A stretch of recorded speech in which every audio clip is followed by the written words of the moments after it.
We are in the lecture of computing statistical tests, so comparing different groups or a group to a theory and so on. And the next topic is about comparing two independent means. So this is by far the most applied test, at least in biomedicine. So the point is that we want to compare whether the mean of two different groups, for instance male and female, they differ from each other. Actually, from this here we have two representations of the same dataset, and one is much better than the other because it is much more informative. So here we have the mean and the standard deviation plus minus standard deviation, and we simply say that there is a non-significant significant difference. But then here we have the same information plus much more. So we have the data points, so we can see how many samples there were in both groups. So not both groups had the same number of samples. One had 5, the other one had 6. Then the comparison between the two is non-significant, but we are giving the p-value, so we can see whether we are too far from significance or not. We are also giving a confidence interval of the difference. So this confidence interval, it is non-significant because it includes 0, so that it is compatible with having no difference between the two groups. But we can see that the confidence interval is very much skewed to the negative side. So it might be that it is not significant just because we don't have enough samples. So here we really have much more information than we have here. So the idea is to compare these two groups. So two groups are different if the confidence interval of the difference does not include 0. So they are the same, or we cannot reject the hypothesis that they are the same if the confidence interval includes 0. And just plotting the mean plus minus the standard deviation is not enough because there are many subtleties there, especially related to the number of samples. So the confidence interval is constructed in this way. So this is the observed difference between group 1 and group 2. Then we have something that is called the pooled standard deviation. So the pooled standard deviation uses the standard deviation in each one of the groups that you can compute in this way. And then assuming that both groups have the same standard deviation, then we can have a better estimate in which we make use of the number of samples in each one of the groups. So this is a better estimate than S1 or S2 alone. Just a reminder, this is a standard deviation, this is variance. When it is squared, it is an estimate of the variance. And then to construct the confidence interval, we need also a number that modulates this standard deviation.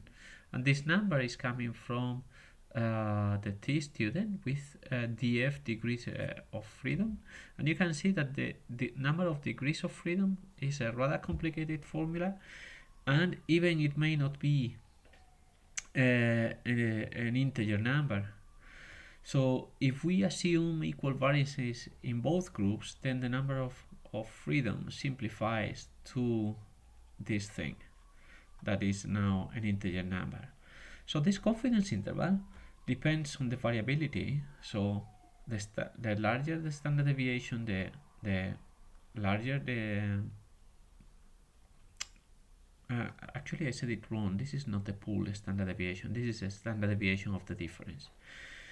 So the larger the variability of the standard of the difference, the bigger this confidence interval will be. Then the larger the sample size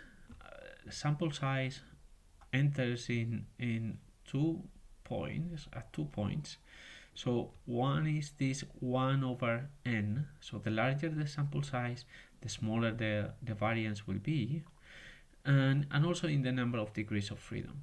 So the degrees of freedom increases with the number of samples. But for too many, or for many, the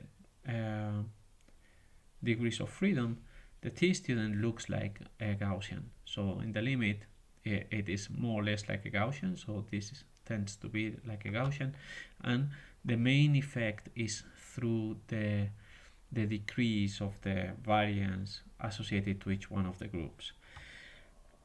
So the more sample size you have, the less uncertainty you will have about the standard deviation of the difference, and the smaller this number will be.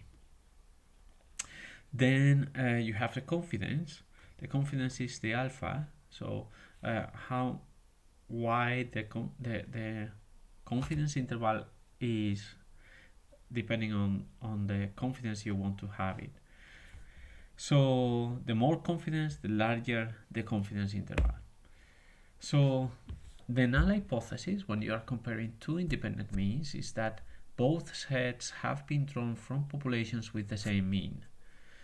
And the p-value answers the question, if the null hypothesis were true, what is the chance of randomly observing a difference as large or larger than the one that we have observed in this experiment? So the p-value depends on the variability of the underlying groups, depends on the sample size, and depends on the mean difference, on the true difference. And there are some assumptions, as always. So the most important one is that the data is random, so it is representative of the population you want of the two populations you want to compare. That they are independent observations, that you have accurate data, so they have not been manipulated or biased in any way, and for this particular construction of the confidence interval, we have the assumption that the populations have Gaussian distributions, and that there is an equal standard deviation in the two populations. So what about this assumption of having the same variance? So it can be verified through another test that checks for equal variance, and this test is called the F ratio, or the Snedeker F. It is the same test, and if it fails, you reject the hypothesis that both groups have the same variance. If it doesn't fail, it doesn't mean that they have. It means that you don't have enough evidence to show that the two groups have a different variance. So if it fails, you can ignore the result, and the t-test, if there is not a very, very strong violation of the assumption, the t-test is fairly robust to violations of that assumption of equal variability, as long as the sample size is large enough and equal in both groups. If the sample size is not large enough, then the t-test breaks, and the p-values that it calculates will not really correspond to a faithful comparison of the two groups. Then you have already a test saying that the two groups are different because they have different variance. So if your whole point is to show that the two groups differ, you already have a feature in which they differ, that is the variance. And then you wouldn't care about the mean, whether the mean is different or not. Or you can transform the data to reduce the variance problem. And for instance, taking logarithms is a very common transformation. The problem of taking this decision after looking at the data is this data snooping. So if you look at the data and take decisions based on your particular data, you may be doing multiple tests and increasing the probability of making incorrect decisions. And then you have these other possibilities of running an equal variance t-test. So there is a variation of the t-test that explicitly considers unequal variances, or a non-parametric test like the Mann-Whitney. Both are less powerful because you are reducing the amount of a priori information. So here it is a little bit less powerful than the t-student. Powerful in the statistical sense. That means if there is a difference, we have a given probability of positively detecting this difference. And the non-parametric is less powerful than the unequal variance t-test, because here we have removed the prior knowledge that both variances are equal. Here we have even removed further knowledge that the distributions in both groups is Gaussian.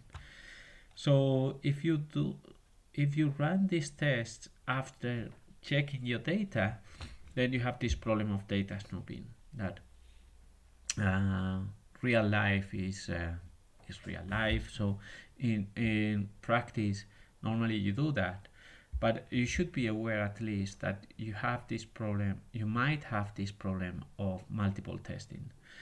And you can do it systematically, but then systematically you are using less powerful tools to analyze your data, or you may choose the kind of test based on some prior knowledge. So you may know for these kind of comparisons, both groups typically have different variances. So I will, from the beginning, use one of these two tests that allow me to make comparisons with groups with different variances. There are some common mistakes, and one of them is if the result is almost statistically significant, so the p-value is close to the threshold 0.05, then collect more data to increase the sample size and then recalculate the t-test. The problem is the multiple testing, so you take that decision only after looking at the data, and you keep doing that until the difference becomes significant, and then you stop. But if you increase the data a little bit more, you might be back to the non-significant region. So this problem of increasing the sample size step by step, simply because the t-test or whatever test is almost significant but not really, so that is a very dangerous procedure. Then if the experiment has 3 or more treatment groups, use the unpaired t-test to compare two groups at a time. So let's say that you have 4 groups, and then in these 4 groups you make pairwise comparisons. You can do, I think, up to 6 comparisons, and you use a t-test for each one of the comparisons. And then still 6 is a small number, but you're already getting into multiple testing problems. And there are better tools for that. So you have the ANOVA. If you just want to compare the means, you have ANOVA. That is a very powerful test, and then it has the post-hoc analysis that explicitly considers the multiple testing problem. If the experiment has 3 or more treatment groups, compare the largest with respect to the smallest group. And that is a problem there. That is the data snooping. You have chosen the largest and the smallest simply after looking at the data. You didn't know at the beginning which ones of the different treatments would have the largest mean and the smallest mean. And you know that there are random fluctuations. So just taking the two extremes of a randomly fluctuating variable may induce problems in the sense that the difference is significant, but just by chance and simply because you have taken the extremes values. And if the p-value is larger than 0.05, so it is not significant, try other tests to see whether they give a lower p-value, and the problem is the same, multiple testing. So that is all for today and for the comparison of two independent means, and see you tomorrow.